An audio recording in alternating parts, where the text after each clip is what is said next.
দিনটা ছিল শুক্রবার। আজ না আমি একটু সকাল সকাল ঘুম থেকে উঠে পড়েছি। আগের দিন রাতে প্ল্যান করে রেখেছিলাম সকালে হাঁটতে বের হব, আর ওখানেই সাক্ষাৎ হলো এবছরের প্রথম শিউলির। ফটাফট করে মা মেয়ে অল্প কিছু কুড়িয়েও নিয়েছি।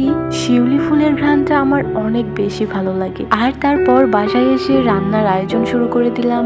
আজ আমি খুব সিম্পল কিছু রান্না বান্না করব, তবে কয়েক ধরনের। অন্য দিনগুলোতে তো একটা রান্না দিয়েই চালিয়ে দেই, আমার অত একটা কয়েক ধরনের রান্না করতে ভালোও লাগে না। ভাত বসিয়ে দিয়ে এবার কিছু কাটা বাছা করে নিব।